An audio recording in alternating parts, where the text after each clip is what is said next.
In this episode, I show you what's underneath my sheets. I do some painting, and I borrow a crane, which isn't this hoist, but I've also borrowed this for a few years. Before we begin, I want to go back to something I said in the last episode. I have less than 50 subscribers. As of recording this clip, I'm up to 70 subscribers, which is amazing, and I want to thank all of you for choosing to join me on my journey to get my truck complete. It really gives me motivation to keep on going and continue to make some videos. Now back to our regularly scheduled program. Welcome back to my 1996 GMC Sonoma project, and in the last episode, we finished up the rear suspension. If you're new to the channel and you want to get caught up, I'll leave a link to the rear suspension playlist over here.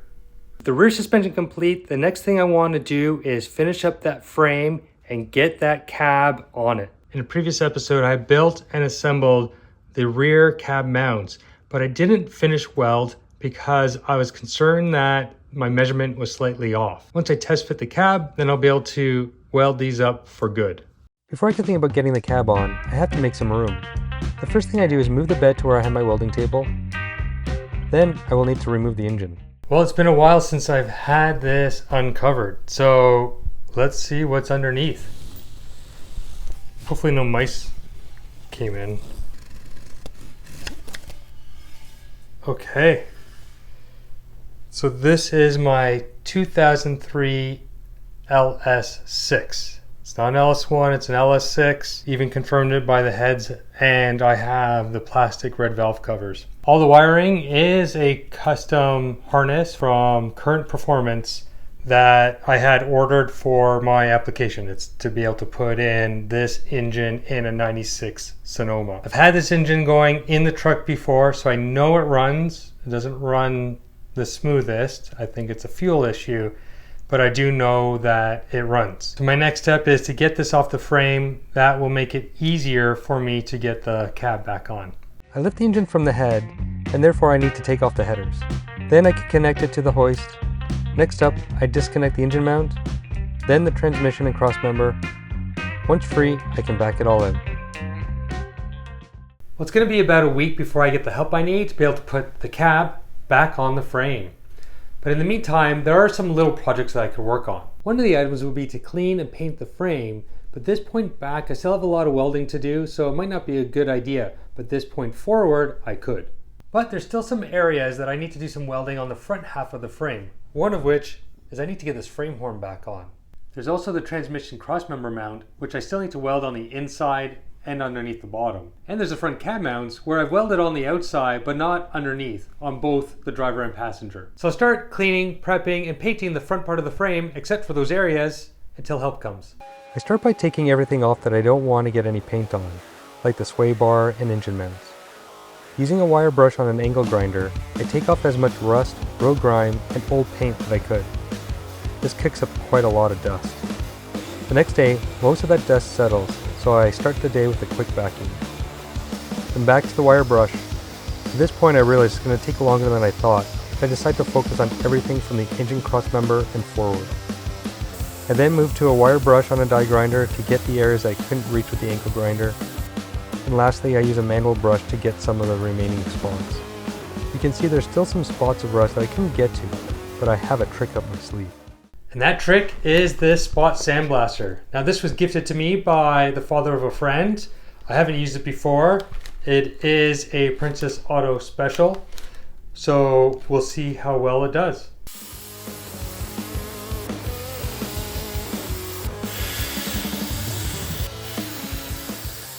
Well, I forgot to hit record for most of that, but it was a lot messier than I thought it would be. I don't know why I had in my mind that it would just spit out and then just maybe dissolve. Maybe if I used something else like soda blasting, that's what would happen. But I got sand everywhere. And even though I did a big cleanup already, there was going to be a lot more cleaning of sand for time to come. But overall, it worked. I didn't use it for long, again, because it's hitting everywhere. It was getting in what's left of my hair. But the few areas that I did do, it came out okay. Definitely would use it again, but outside. just because it'll make cleanup a lot easier. When I picked up the sand for the blaster, I also picked up a Scotch-Brite pad on a roll-lock disc. Since I was abandoning the spot blaster, I used a disc with the angle die grinder to remove the leftover rust. I have some Marine Clean mixed at a 1:3 ratio with water, which I spray on and use a drill brush to scrub it in. I then spray everything down with some water and wipe it up. Depending on how dirty it is, I'll do this a couple of times. Once done, I decided to try using some panel prep to make sure that everything was clean for the next step. But before I move on, I make sure everything is dry. The next step is to use metal prep, which converts the rust and also leaves a zinc finish to help with paint bonding. I spray this on and it needs to sit wet on the metal for at least 10 to 20 minutes, so I have to recoat it a few times. Afterwards, I rinse it with water and dry it with the heat gun. So I figure I'd take a bit of time to talk about what I'm going to paint the frame with. And some of you may have deduced with the process I'm using is that it'd be POR15.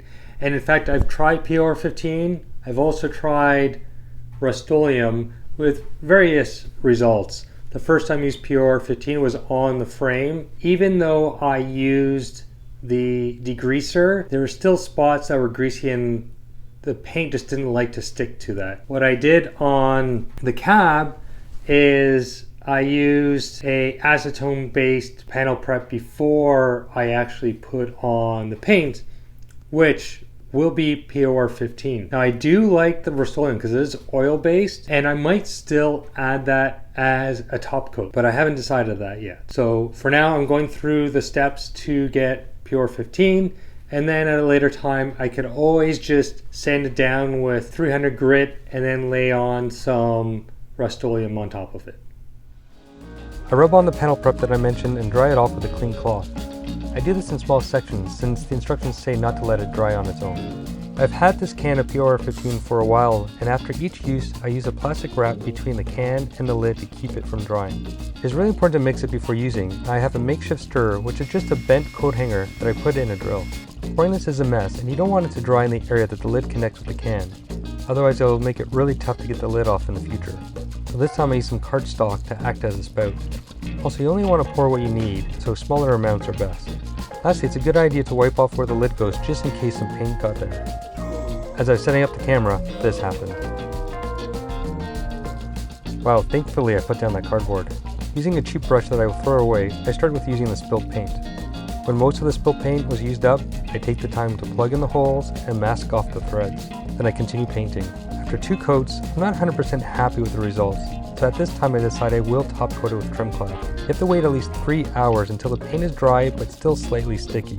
If you wait too long, then you have to sand it before you can spray on any top coat. So now the question is, would I recommend POR15 for your project? And my answer is yes and no. What I do like is the 3-step process, and any top coat that you use, I think you should follow a similar process. First step, clean, degrease. Second, treat whatever rust you have, and then put the top coat of your choice. What I don't like about POR15 is you're brushing it on and it will run. And as it dries, it starts to get thicker, which it could create runs in the middle of a part. To avoid those runs, you could spray it on. I know they sell a thinner that you need to use, but it's more cleaning, more prep to be able to spray it on. So if the part you're painting is not going to be visible to other people, I'd say go for it. Now I like my idea of adding a top coat of Rust-Oleum or trim clad, some sort of oil-based paint on top of it. We'll see if it actually does protect against the elements. Only time will tell. While I still have some POR15 in a can, I'll follow the same process for the rest of the frame. So tomorrow's the day we're going to put the cab back on the frame, and I'm so excited. I also want to show you something that I did way before I started filming the progress of my project.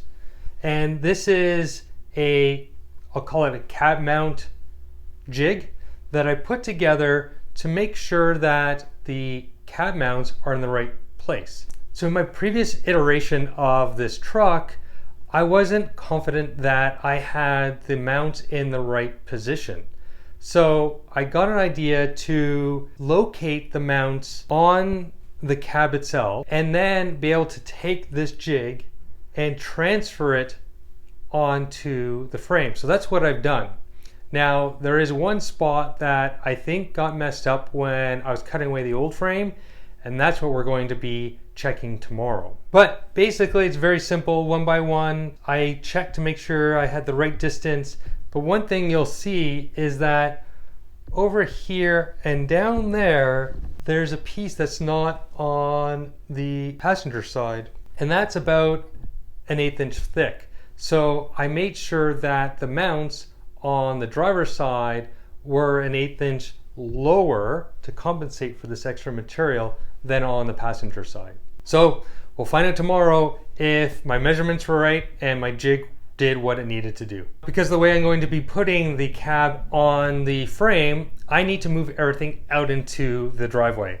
And to do that, I have some wheel dollies that I need to put the frame table on, and that's what we'll do next.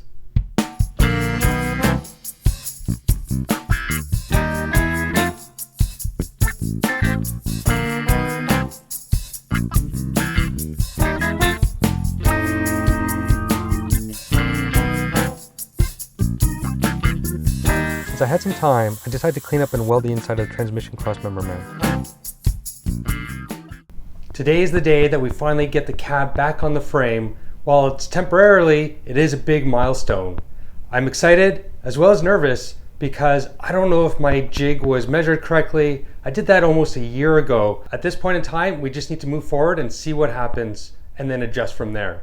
Now we need to pull everything out in the driveway and wait for my friend to come. I dragged the cab and the frame out into the driveway.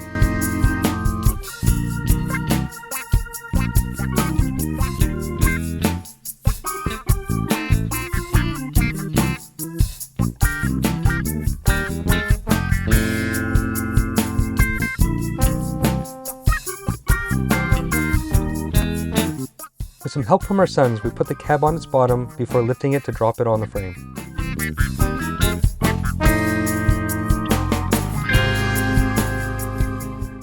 And the cab's on.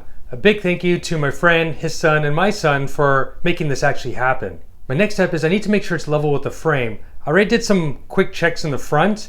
It's a little tough because the original frame is not flat, but from what I can measure, both driver's side and passenger side seem to be the same amount away from the frame.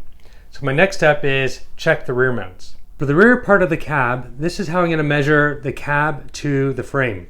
So I put some square tubing up against the bottom, and on both sides it's actually touching the rocker panel, and there's a bit of a gap between the bar and the frame. So next I got to crawl underneath and measure the distance both on the driver's side and the passenger side. Off camera, I just did a bunch of measurements, and I even shimmed up the back driver's side corner by about 1/16 of an inch. And the results are inconclusive. And that's because I'm measuring against the rocker panel, which is not straight at all. So I'm really just chasing my tail, trying to get something perfect that may never get perfect because I'm just measuring off of something that isn't straight. Now, I know it's not widely off. If it was off by 1/2 inch, then I knew something would be wrong. So I'm in the general area, and I'm really down to shims. I could maybe put another shim here that's 1/16 of an inch, that back corner, raise that to 1/8 of an inch. But at this point in time, it's not worth cutting the tack welds and getting something else out of position when a shim or two would just be okay. So I'll know for sure if I need shims when I start assembling the rest of the truck, and we'll save that for next time when we get this guy back together on the frame. If you're enjoying this series and this episode, please like, subscribe, and leave a comment. See you next time.